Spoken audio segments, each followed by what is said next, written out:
আসসালামু আলাইকুম সবাইকে।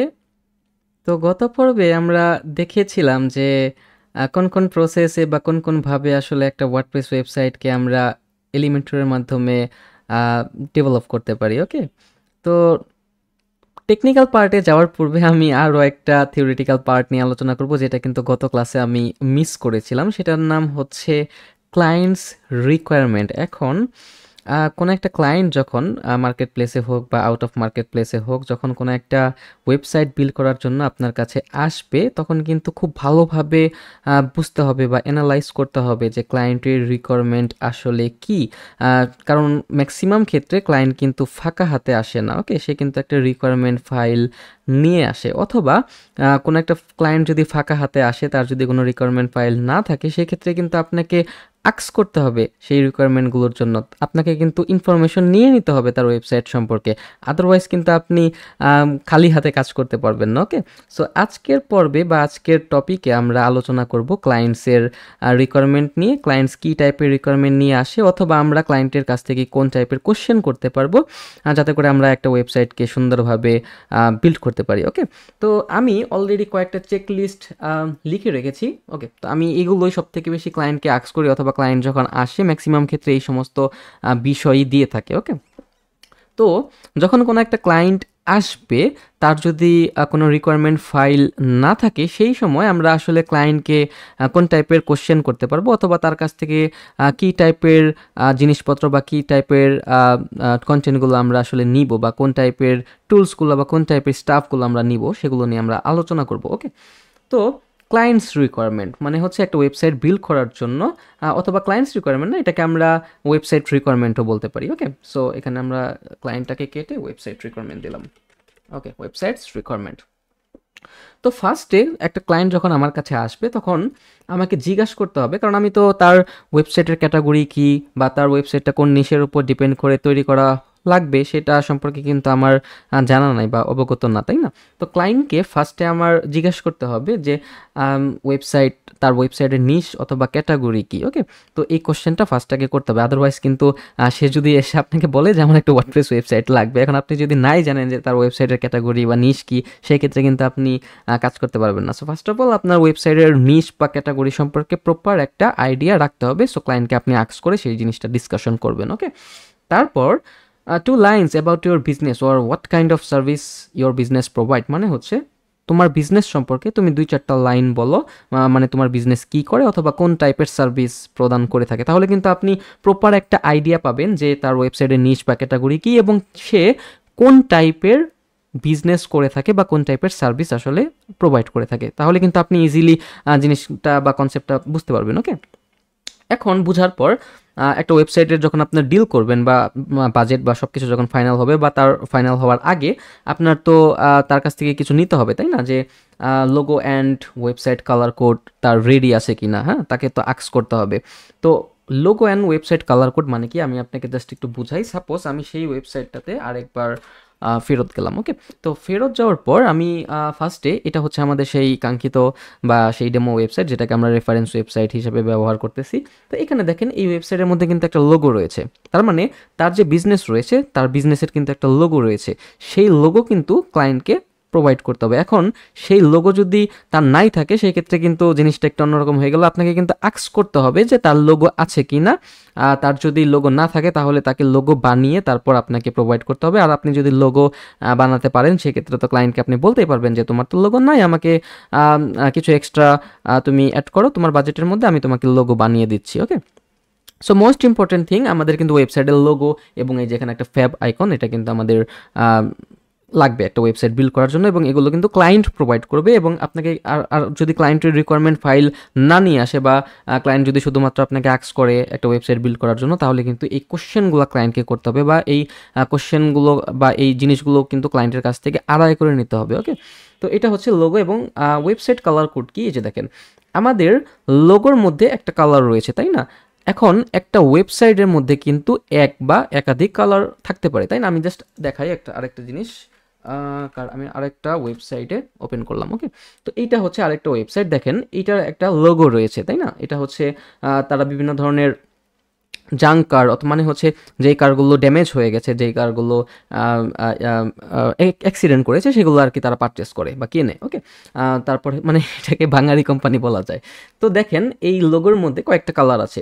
এই লোগোর মধ্যে হচ্ছে একটা বেগুনি কালার আছে, ব্লু কালার আছে, তারপরে হচ্ছে এখানে একটা রেড কালার রয়েছে, এখানে কিন্তু আমাদের একটা কালো কালার রয়েছে। তো দেখেন প্রত্যেকটা পেজের মধ্যে কিন্তু সেম কালারগুলো রয়েছে, যে দেখেন এখানে বেগুনি কালার, এখানে লাল কালার, এখানে কালো কালার, তাই না? এই যে দেখেন আপনি যখন পেজটাকে ভিজিট করবেন, এই যে দেখেন এখানে কিন্তু আবার ব্লু কালার। তার মানে হচ্ছে লোগোর কালার যেটা হবে বা লোগোর কালারের উপর ডিপেন্ড করে কিন্তু আমাদের ওয়েবসাইটের যেই ইন্টায়ার কালারটা আছে সেটা কিন্তু হবে, মানে আমাদের ওয়েবসাইটে আমরা কী টাইপের কালার ইউজ করব সেই কালারগুলো কিন্তু আমরা লোগো থেকে পেতে পারি। তো ক্লায়েন্টকে আস্ক করতে হবে যে তোমার লোগো বা ওয়েবসাইটের কালার কোড রেডি আছে কিনা। যদি রেডি থাকে তাহলে কিন্তু আপনার লোগো এবং কালার কোড আপনাকে নিয়ে নিতে হবে। আর যদি ক্লায়েন্ট ফাইল আপনাকে দিয়ে দেয় তাহলে তো হলোই। আমি শুধুমাত্র কথা বলতেছি যে সমস্ত ক্লায়েন্ট আসলে আগে থেকে কোনো কিছু নিয়ে আসে না। ওকে, তো এটা আক্স করে নিতে হবে লোগো এবং ওয়েবসাইট কালার কোড, যাতে করে সেই কালার কোডগুলোকে আমরা ওয়েবসাইটে ইউজ করতে পারি বিভিন্ন জায়গায় এবং লোগোটাকে আমরা ইউজ করতে পারি। এরপর typography name if you have. তো অনেক ক্ষেত্রে হয় কি ক্লায়েন্টের স্পেশাল টাইপের টাইপোগ্রাফির দরকার হয়। সাপোজ ধরেন এই ওয়েবসাইটের যে হেডিং রয়েছে, এটাকে আমরা হেডিং বলতে পারি, এটাকে আমরা ডিসক্রিপশন বলতে পারি, এগুলোকে আমরা আরও কিছু কন্টেন্ট বলতে পারি। এগুলোর কিন্তু একটা ফন্ট স্টাইল বা ফন্ট টাইপোগ্রাফি রয়েছে। ওকে, আমি যদি এই এক্সটেনশনটা দিয়ে দেখাই, এটার টাইপোগ্রাফিটা হচ্ছে নুনিটো সেন্স। এটা হচ্ছে এলিমেন্টর থেকে আমরা ফ্রিতে এটা ইউজ করতে পারবো। আবার কিছু কিছু ক্ষেত্রে হয় কি আমাদের কিন্তু প্রিমিয়াম অথবা আমাদের কাস্টম ফন্টও ইউজ করা লাগতে পারে, যেগুলো কিন্তু আমরা এলিমেন্টরের মাধ্যমে কাস্টম ফন্ট কীভাবে আপলোড করতে হয় সেগুলো আমরা দেখব। তো এই ফন্টের নাম হচ্ছে ইবি গ্র্যামমন্ট। ওকে, স্যান্স সেরিফস। তো ইট মিনস ক্লায়েন্টের যদি কোনো স্পেশাল ফন্ট থাকে বা কাস্টম ফন্ট থাকে অথবা কোনো ফ্রি ফন্ট থাকে এবং সে যদি আপনাকে বলে যে ওই ফন্টটাই আমার লাগবে, সেই ক্ষেত্রে কিন্তু আপনাকে সেই স্পেসিফিক ফন্টটাই ইউজ করতে হবে। আর যদি কোনো কিছু না বলে, আর যদি ক্লায়েন্ট আপনাকে বলে যে এটা তুমি যেটা ভালো মনে করো সেটা ইউজ করো, সেই ক্ষেত্রে আমরা দেখবো যে আমি কিছু সাজেস্টেড করে দিব যে এই ফন্টগুলো আপনি হেডিংয়ের জন্য বা এই ফন্টগুলো আপনি টেক্সটগুলোর জন্য ইউজ করতে পারবেন। বাট আপনি আক্স করে নেবেন, কারণ এরকম হতে পারে যে তার একটা ফন্ট আছে বাট সে হয়তো ভুলে বলে নাই। সো আপনাকে বলে নিতে হবে যে তার কোনো টাইপোগ্রাফি আছে কি না, বা হোয়াট এভার, সেটা ফ্রি হোক বা কাস্টম হোক, যদি টাইপোগ্রাফি থাকে সেটার নাম বা সেটার যে কাস্টম যদি হয় সেটার ফাইল আপনাকে যাতে দেয়। ওকে, তো আপনি আক্স করবেন যে তোমার কোনো স্পেশাল টাইপোগ্রাফি বা টাইপোগ্রাফি নেম আছে কি না, যেটা তুমি আমাকে শেয়ার করতে পারো। ওকে, তারপরে মোস্ট ইম্পর্ট্যান্ট আর একটা পার্ট রয়েছে website pages name one by one according to menu. তো এখানে আমরা কিন্তু দেখেছিলাম আমাদের এই ওয়েবসাইটটার মধ্যে অনেকগুলো পেজ রয়েছে। এখন আপনি একটা ওয়েবসাইট বিল্ড করবেন একটা ক্লায়েন্টের জন্য, এবং আপনি যদি নাই জানেন যে তার আসলে কী পেজ লাগবে বা কোন কোন পেজ লাগবে, সেই ক্ষেত্রে কিন্তু জিনিসগুলো অনেক কনফিউজিং বা এই জিনিসগুলো কিন্তু অনেক বেশি পেইনফুল হয়ে যায়, কারণ আপনি জানেন না যে কোন পেজগুলো আপনি আসলে ক্রিয়েট করতে যাচ্ছেন। তো আপনি ক্লায়েন্টকে আক্স করে নেবেন যে তোমার ওয়েবসাইটের কয়টা পেজ হবে, সেই পেজগুলোর তুমি নাম বলো। তাহলে কিন্তু আপনি পেজের আইডিয়াও পেলেন যে কয়টা পেজ আসলে লাগবে, সেই অনুযায়ী কিন্তু আপনি প্রাইসিং করতে পারেন। কারণ 3 to 5 পেজের ওয়েবসাইটের জন্য আপনি একটা প্যাকেজ করতে পারেন, 5 to 10 পেজের জন্য আপনি একটা প্যাকেজ করতে পারেন, আবার আপ টু 10 পেজের জন্য আপনি একটা প্যাকেজ করতে পারেন। সো এখন আপনি $100 একটা ওয়েবসাইট বিল্ড করতেছেন সাপোজ, এখন আপনাকে কেউ যদি এসে বলে 50টা পেজ তৈরি করে দাও, সেক্ষেত্রে কি আপনি দিবেন? অবভিয়াসলি দিবেন না।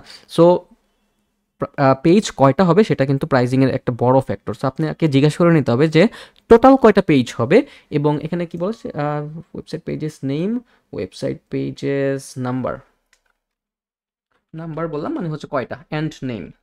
ওকে, সো ওয়েবসাইটের পেজ কয়টা হবে, এখানে নাম্বার অ্যান্ড ওকে, ওয়েবসাইটের পেজ কয়টা হবে, তারপরে সেই ওয়েবসাইটের পেজগুলোর নাম বলতে হবে, এবং সেই পেজগুলোর অ্যাকর্ডিং টু মেনু, মানে হচ্ছে আমাদের মেনুতে সেই পেজগুলো কোন সিরিয়ালে থাকবে সেটা আপনি ক্লায়েন্টকে আক্স করে নেবেন। কারণ ক্লায়েন্ট যখন আপনাকে কোনো একটা ফাইল দিবে বা রিকোয়ারমেন্ট ফাইল দিবে বা কন্টেন্ট ফাইল দিবে, সেখানে এরকম নাও হতে পারে যে সব কিছু সাজানো গোছানো আছে, তাই না? তো আপনি ক্লায়েন্টের কাছ থেকে আগে থেকে ডিসকাস করে নেবেন যে তার ওয়েবসাইটে কয়টা পেজ লাগবে টোটাল, তারপরে হচ্ছে সেই পেজগুলো তুমি নাম বলো, এবং সেই পেজগুলো আমাদের যে হেডারে বা যে মেনুটা রয়েছে সেখানে আর কি কোন সিরিয়ালে আমি সেই পেজগুলোকে ইমপ্লিমেন্ট করবো। তো এটা আপনি ক্লায়েন্টের কাছ থেকে আগে থেকে ডিসকাস করে নেবেন। তো এটা কিন্তু ওয়েবসাইট রিকোয়ারমেন্টের মধ্যে পড়ে। ওকে, তারপর all pages content and image.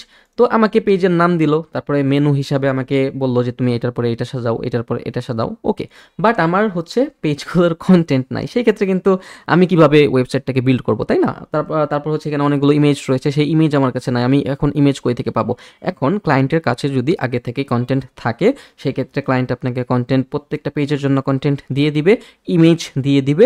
আর যদি ক্লায়েন্টের কাছে কন্টেন্ট না থাকে, আপনি তাকে প্রপোজ করতে পারেন যে আমি আপাতত তোমাকে দামি কন্টেন্ট দিয়ে একটা ওয়েবসাইট বিল্ড করে দিচ্ছি, অথবা চ্যাট জিপিটি দিয়ে আমি এই ওয়েবসাইট রিলেটেড কন্টেন্ট জেনারেট করে আমি তোমাকে একটা ওয়েবসাইট বিল্ড করে দিচ্ছি।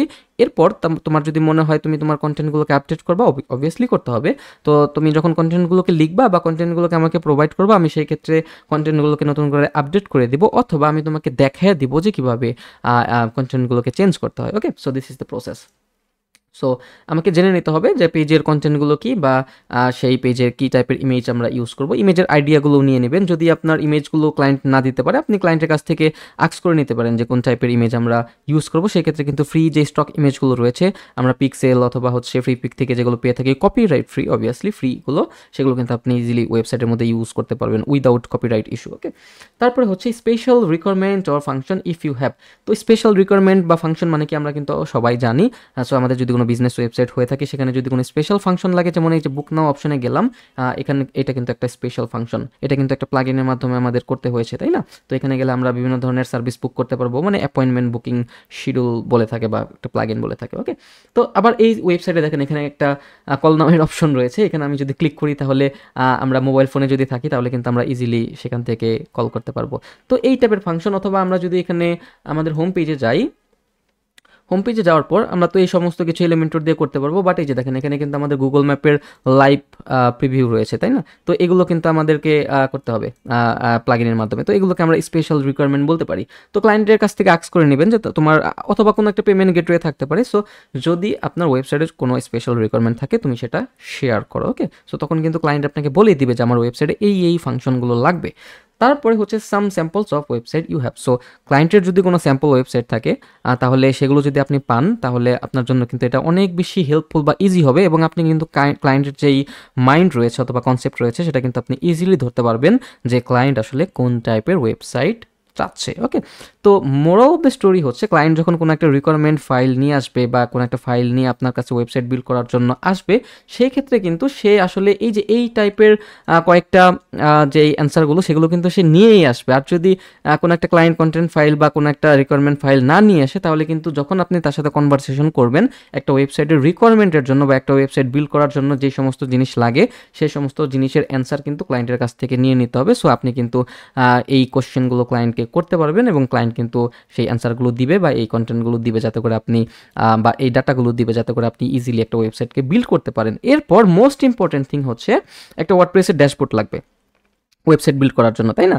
তো এখন ক্লায়েন্টের ড্যাশবোর্ড থাকতেও পারে, নাও থাকতে পারে। এখন সে যদি ডোমেন হোস্টিং পারচেস করে ওয়ার্ডপ্রেস ইনস্টল করে থাকে, সেই ক্ষেত্রে সে ড্যাশবোর্ডটা পাবে। আর যদি তার ড্যাশবোর্ড না থাকে, তাহলে কিন্তু তাকে ডোমেন হোস্টিং পারচেস করতে বলতে হবে। তার যদি থাকে তাও ভালো, আর যদি নাও থাকে তাহলে কিন্তু তাকে ডোমেন হোস্টিং পারচেস করতে বলতে হবে। সো ফার্স্টে ক্লায়েন্টের যদি ওয়ার্ডপ্রেস ড্যাশবোর্ড থাকে, সেইটার অ্যাক্সেস নিলেই হবে। আমাদের সি প্যানেলের অ্যাক্সেস আপাতত দরকার নাই, বা হোস্টিংয়ের অ্যাক্সেস আপাতত দরকার নাই। আর যদি ক্লায়েন্টের ওয়ার্ডপ্রেস না থাকে, অথবা তার যদি ডোমেন হোস্টিং পারচেস না করা থাকে, তাহলে ফার্স্টে তার কাছ থেকে ডোমেন হোস্টিং কিনে নিতে হবে বা কিনাতে হবে। তারপর হচ্ছে তার কাছ থেকে ডোমেন হোস্টিংয়ের অ্যাক্সেস নিয়ে আপনি কিন্তু সেখানে ইজিলি একটা ওয়ার্ডপ্রেসকে ড্যাশবোর্ডকে ইনস্টল করে কিন্তু আপনি এই কাজগুলোকে করতে পারবেন। ওকে, তো হচ্ছে এই হচ্ছে রিকোয়ারমেন্ট, যাতে করে আমরা একটা ওয়েবসাইট আসলে কিভাবে বিল্ড করি, ক্লায়েন্টের কাছ থেকে বিভিন্ন ধরনের কনভারসেশন করতে পারি, বা একটা ওয়েবসাইটের রিকোয়ারমেন্টের জন্য আসলে আমাদের কোন কোন ফাইল লাগে, এই সমস্ত বিষয় সম্পর্কে আমরা আলোচনা করলাম। এই সমস্ত বিষয় আমরা আলোচনা না করলেও পারতাম, অথবা পরে করলেও পারতাম, কারণ হচ্ছে আমি জানি আপনাদের এই জিনিসগুলো লাগবে। কারণ যখন একটা ক্লায়েন্ট আপনার কাছে আসবে, আপনি আসলে কনফিউজড হয়ে যাবেন যে আসলে আমি তার সাথে কীভাবে ডিলিং করব, বা কীভাবে তাকে কোশ্চেন করব, বা আমার আসলে কি বিষয় লাগবে একটা ওয়েবসাইট বিল্ড করার জন্য। এগুলো যদি আপনার কনসেপ্ট না জানা থাকে, আলটিমেটলি একটা ওয়েবসাইট আপনি যদি বিল্ড করতে পারেন, তাও কিন্তু আপনার কোনো লাভ নাই। এবং সবথেকে ইম্পর্ট্যান্ট থিং হচ্ছে ইংলিশ কমিউনিকেশন লাগবে। ওকে, সো আমার সাজেশন হচ্ছে আমি অনেক বেশি মুভি দেখা শুরু করেন। কারণ আমি কিন্তু আগে ইংলিশে কথা বলতে তেমন একটা পারতাম না। এখন কিন্তু ম্যাক্সিমাম ক্লায়েন্ট আমি জুমে মিটিংয়ের মাধ্যমে কিন্তু আমি কনভারসেশন করে থাকি বা একদম ডিরেক্টলি কথাবার্তা বলে থাকি। জানি ২-১টা ভুলভাল হতে পারে, বাট তাও এখানে মানে কনফিডেন্সটা আনতে হবে। ওকে? তো এই ছিল আমাদের টোটাল থিওরিটিক্যাল পার্ট। আমরা আর কোনো থিওরিটিক্যাল বিষয় নিয়ে আলোচনা করব না। আই হোপ একটা ওয়েবসাইট কিভাবে রান করে বা বিল্ড করতে হয় বা কোন টাইপের রিকোয়ারমেন্ট লাগে এই সম্পর্কে আপনাদের একটা প্রপার নলেজ এখন হয়ে গেছে। ওকে? সো নেক্সট ক্লাস থেকে আমরা একদম সরাসরি প্র্যাকটিক্যালি এলিমেন্টর দিয়ে কিভাবে কি করতে হয় সবকিছু দেখবো। টিল দেন সবাই ভালো থাকবেন। আসসালামু আলাইকুম।